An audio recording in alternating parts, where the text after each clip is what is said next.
بسم اللہ الرحمن الرحیم۔ السلام علیکم۔ اللہ تعالیٰ جب کسی بندے سے ناراض ہوتے ہیں تو اسے پاکیزہ لوگوں کی عیب جوئی میں مشہور کر دیتے ہیں۔ اس خدا سے ڈرتے رہو جس کی صفات یہ ہے کہ اگر تم بات کرو تو سنتا ہے، اگر دل میں رکھو تو وہ جانتا ہے۔ حضرت علی کا فرمان۔ اللہ پاک اسے مایوس نہ کرنا جس کے پاس تیرے علاوہ کوئی عطا کرنے والا نہیں ہے۔ جب کوئی آزمائش شروع ہوتی ہے تو اس وقت ختم نہیں ہوتی ہے جب تک اس سبق کو سیکھا نہ جائے جو اس میں پوشیدہ ہے۔ مرنا تو ایک دن سب کو ہے، لیکن میں جب مروں تو میرے لبوں پر ذکر محمد صلی اللہ علیہ وسلم ہو۔ اللہ پاک اپنے بندے کو آزمائش میں ڈالنے سے پہلے آزمائش میں سے نکالنے کا وسیلہ بناتا ہے۔ کسی کے بھی حالات سمجھے بغیر صرف اس کے لفظوں سے جج مت کرو۔ ایسا نہ ہو کہ جب تم اس کے حالات اور دل کی خبر ہو تب تک بہت دیر ہو چکی ہو۔ ہم زندگی کے اس دور سے گزر رہے ہیں جہاں اپنے تو ملتے ہیں مگر ان میں اپنا پن نظر نہیں آتا۔ قبر اور قدر کبھی بھی جیتے جی نہیں ملتے، مرتے ہی قبر تیار اور قدر لاجواب۔ کسی کا حال دیکھ کر کوئی فیصلہ نہ کرنا، کیونکہ ہر ولی کا ایک ماضی اور ہر گنہگار کا ایک مستقبل ہوتا ہے۔ دیر لگے گی مگر صحیح ہوگا، جو تمہیں چاہے نہ وہی ہوگا۔ دن برے ہیں زندگی نہیں، صبر رکھو سب صحیح ہوگا انشاءاللہ۔ عروج کے وقت اوقات میں رہو، کیونکہ زوال پوچھ کر نہیں آتا۔ خوشی جلدی میں تھی نہیں رکی، غم فرصت میں تھے ٹھہر گئے۔ اے اللہ پاک راحت پہنچا ان دلوں کو جن کا حال تیرے سوا کوئی نہیں جانتا، آمین یا رب العالمین۔ یہ شکایت نہیں تجربہ ہے، قدر والوں کی کوئی قدر نہیں ہوتی۔ لوگ تم سے جو چاہیں چھین لیں پر تمہارا مقدر نہیں چھین سکتے۔ صرف مسکرا دیجئے اور کہہ دیجئے میں ٹھیک ہوں، کیونکہ کوئی بھی حقیقت میں پرواہ نہیں کرتا۔ یا مالک ملک اے جہانوں کے شہنشاہ، ہمیں ان لوگوں کے شر سے بچا جو ہماری اچھائیاں تو چھپا لیں لیکن ہماری برائیاں پھیلا دیں، آمین۔ انسان امیدوں سے بندہ ایک ضدی پرندہ ہے جو گھائل بھی امیدوں سے ہوتا ہے اور زندہ بھی امیدوں پر رہتا ہے۔ خلوص اور عزت بہت نایاب تحفے ہیں، اس لیے ہر کسی سے ان کی امید نہ رکھو، کیونکہ بہت کم لوگ دل کے امیر ہوتے ہیں۔ بزرگوں سے سنا ہے اگر سنو کہ پہاڑ اپنی جگہ سے ہل گیا ہے تو یقین کر لینا، مگر کسی کی فطرت بدل گئی ہے اس کا یقین کبھی مت کرنا۔ عادات بدل سکتی ہیں مگر فطرت نہیں بدل سکتی۔ بڑے خوش نصیب ہوتے ہیں اپنی زندگی میں مست رہنے والے لوگ، دوسروں کی زندگی جینا نہیں کرتے، سازشیں نہیں کرتے، لیکن کم ہوتے ہیں ایسے لوگ۔ دعائیں تب اثر کرتی ہیں جب انہیں صبر کی مہر لگا دی جائے، اور صبر یہ نہیں کہ اللہ پاک سے مانگنا چھوڑ دو، بلکہ صبر تو یہ ہے کہ لوگوں سے کہنا چھوڑ دو۔ کچھ تعلقات چھین کی طرح ہوتے ہیں، ختم ہوتے ہی شکر الحمدللہ کرنے کا دل کرتا ہے۔ خواہشات کو جنون نہ بنائیں، زندگی میں بہت کچھ ہمارے لیے نہیں ہوتا۔ وہ مجھ پہ ہنستے ہیں کہ میں مختلف ہوں، اور مجھے ان پہ ہنسی آتی ہے کہ وہ سب ایک ہی جیسے ہیں۔ توبہ قبول ہونے کی نشانی یہ ہے کہ اس کے بعد انسان کا دل گناہ سے ہٹ جاتا ہے۔ خاموش رہیں، امیدیں نہ لگائیں، ورنہ خدشات بڑھ جائیں گے۔ بے سکونی رگوں میں اذیت بن کر ناچے گی۔ کبھی کسی کو اپنے جینے کی وجہ نہ بنائیں۔ راستوں پر نشانیاں وہی لوگ چھوڑتے ہیں جنہیں پیچھے رہ جانے والوں میں سے ملنے کی خواہش ہو۔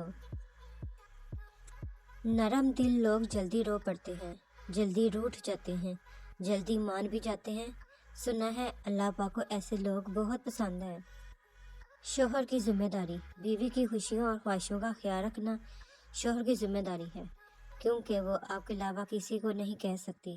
شوہر کا پیار، وقت اور توجہ ہی بیوی کے لیے سب سے بہترین تحفہ ہے۔ زندگی کیا ہے لمحے کی خبر نہیں، دلوں سے بدگمانیاں نکال پھینکیں۔ مسکرا کر سب سے ملیں، نہ جانے کب کہاں زندگی کا سفر رک جائے۔ ہم آج ہیں، کل تھے، ہو جائیں گے۔ رشتوں میں برداشت، بعض رشتے ہماری برداشت کی وجہ سے قائم ہوتے ہیں، اور ایسے رشتے اس وقت تک قائم رہتے ہیں جب تک ہمارے اندر برداشت کی طاقت موجود رہتی ہے۔ دل میں کچھ رکھتے ہیں اور چہرے پہ کچھ، یا اللہ تیرے بندے کتنے جھوٹے ہیں۔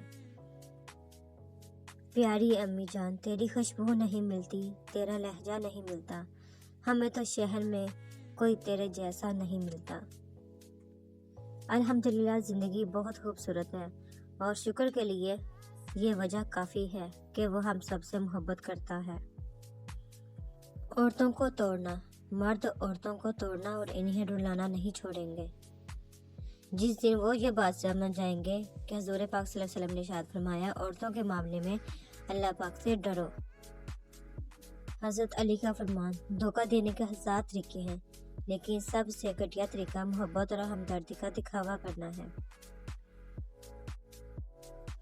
دھوکہ دینے کے ہزار طریقے ہیں، لیکن سب سے گھٹیا طریقہ محبت اور ہمدردی کا دکھاوا کرنا ہے۔ ٹوٹی ہوئی چیز جوڑ کر پہلے جیسی نہیں بن جاتی۔ کچھ بھی توڑنے سے پہلے بس اتنا یاد رکھ لیجئے گا، ماں باپ رلانا ہر ایک کو آتا ہے، ہنسانا بھی کسی کو آتا ہے۔ رلا کے جو منا لے وہ بابا، اور جو رلا کے خود بھی رو پڑے وہ ماں ہے۔ میں نے ان پڑھ لوگوں کو بیوی کو اپنے گھر کی ملکہ بناتے دیکھا، اور میں نے اعلیٰ تعلیم یافتہ ڈگری ہولڈرز کو بیوی کو مارتے اور چھوڑتے دیکھا۔ تعلیم شعور نہیں دیتی، شعور تربیت سے ملتا ہے۔ خود سے پیار کرو، کیونکہ اوپر والے نے تمہیں بہت پیار سے بنایا ہے۔ اور پھر میرے بابا نے کہا تھا، مضبوط بنو بیٹا، ماں باپ پر رحم کھا لیتے ہیں، دنیا والے نہیں۔ محبت ماں سے سیکھو اور صبر باپ سے۔ جب آپ کسی کے لیے اچھا کرتے ہو تو آپ کو واپس اچھا ہی ملتا ہے۔ دیر سویر ہو سکتی ہے لیکن ملتا ضرور ہے، اور یہی قانون قدرت ہے۔ انسان کو اس کے حالات نہیں خیالات پریشان کرتے ہیں۔ حالات تو وقت کے ساتھ بدلتے رہتے ہیں، لیکن خیالات کو بدلنا آسان نہیں ہوتا۔ فاصلہ بڑھاتے ہیں تو غلط فہمیاں بھی بڑھ جاتی ہیں، پھر وہ بھی سنائی دیتا ہے جو کہا بھی نہ ہو۔ دشمن بنانے کے لیے ضروری نہیں کہ آپ کسی سے لڑائی کریں، بس حق اور سچ بولیں، بے شمار دشمن آپ کو اپنے خاندان میں ہی مل جائیں گے۔ معاف کر کے آگے بڑھ جائیں ان سب لوگوں کو جنہوں نے دل دکھایا، تہمت لگائی، برا بھلا کہا، آپ کے لیے غلط بات کہی، آپ کو پریشان کیا۔ یقین جانیں آپ کا رب کا کچھ نہیں بولتا، اور وہ جب حساب برابر کرتا ہے تو ناانصافی نہیں کرتا۔ تعلقات کی بنیاد احساس ہے، اور احساس ہمیشہ وہی کرتا ہے جو خود غرض نہیں ہوتا۔ جو لوگوں کا درد محسوس کرتے ہیں وہ کبھی دوسروں کے درد کی وجہ نہیں بنتے۔ انسان جب زندگی کے امتحانوں سے گزر کر پتھر ہو جاتا ہے تو کوئی دل دکھا بھی دے تو برا نہیں لگتا۔ زندگی ختم ہو جائے گی، انسان کی زندگی ختم ہو جاتی ہے، مگر اس کا کردار ہمیشہ زندہ رہتا ہے۔ اس کی اچھائی اور برائی اس کی تعلق داری میں منتقل ہو جاتی ہے۔ اچھا کردار خوشبو کی طرح ہوتا ہے جو چاہنے والوں کے ذہنوں کو معطر کر دیتا ہے۔ محبت کی چابی، چابی سے کھلا تالا بار بار کام آتا ہے، اور ہتھوڑی سے کھلا تالا دوبارہ کام نہیں آتا۔ رشتوں کے تالے غصے کی ہتھوڑی سے نہیں بلکہ محبت کی چابی سے کھولیں۔ جھک جانا ہی محبت ہے، اور اس بات کا سب سے بڑا ثبوت سجدہ ہے۔ دنیا کا سب سے خوبصورت پودا محبت کا ہوتا ہے، جو زمین پر نہیں بلکہ دلوں میں اگتا ہے۔ حضرت علی کا فرمان۔ مرد کی تربیت یہ نہیں کہ وہ اپنے ماں باپ بہن بھائیوں کو خوش رکھے، بلکہ مرد کی تربیت کا تب پتہ چلتا ہے جب کسی کی لائی ہوئی بیٹی اس سے خوش اور پرسکون رہو۔ یا اللہ پاک، میری ہر صبح کا آغاز میری محنت تیری رحمت، میری حرکت تیری برکت، میرا سفر تیری حفاظت، اور ہر شام کا اختتام میری توبہ تیری قبولیت پر ہو، آمین۔ غصے میں کیے جانے والا فیصلہ بعض دفعہ عمر بھر کے لیے گلے پڑ جاتا ہے، لہٰذا غصے اور جذبات میں فیصلہ کرنے سے بچیں۔ ایک بیٹی اور ایک درخت دونوں کا گھر میں ہونا ضروری ہے، کیونکہ درخت ہمیشہ دھوپ میں سایہ دیتا ہے اور بیٹی ہمیشہ درد میں ساتھ دیتی ہے۔ غم کی ایک بڑی خوبی ہے کہ انسان کو نرم بنا دیتا ہے۔ اگر زندگی میں غم نہ ہو تو انسان پتھر بن جائے۔ جو لوگ کہتے ہیں کہ نیکی کا زمانہ نہیں رہا، وہ دراصل انسانوں سے نیکی کا صلہ چاہتے ہیں۔ جو اللہ پاک کی رضا کے لیے نیکی کرتے ہیں، ان کے لیے ہر زمانہ نیکی کا ہوتا ہے۔ اگر کوئی شخص آپ کو عزت دیتا ہے تو اس کا مطلب یہ نہیں کہ وہ آپ بہت عظیم انسان ہے، بلکہ یہ کہ وہ شخص خود ایک اعلیٰ ظرف انسان ہے۔ مکان ہاتھوں سے بنتے ہیں، گھر دلوں سے آباد ہوتے ہیں، اور دل اللہ پاک کے ذکر سے آباد ہوتے ہیں۔ یا اللہ پاک دلوں کو آباد کر دے، آمین۔ اگر تنقید ہی کرنی ہو تو نرم لہجے میں کریں، کیونکہ نرم لہجہ ضمیر کو جگاتا ہے، جبکہ سخت لہجہ انا کو جگا دیتا ہے۔ زمانہ دیتا ہے مجھ کو زوال کی دھمکی، نہ جانے کون سا مجھ میں کمال رکھا ہے۔ مطلبی زمانہ ہے، نفرتوں کا قہر ہے، یہ دنیا دکھاتی شہد ہے مگر پلاتی زہر ہے۔ بابا کی شہزادی، کسی بابا کی شہزادی کو اتنا نہ رلاؤ کہ وہ نماز پڑھتے پڑھتے اللہ پاک کے سامنے تمہیں یاد کر کے روتی رہے۔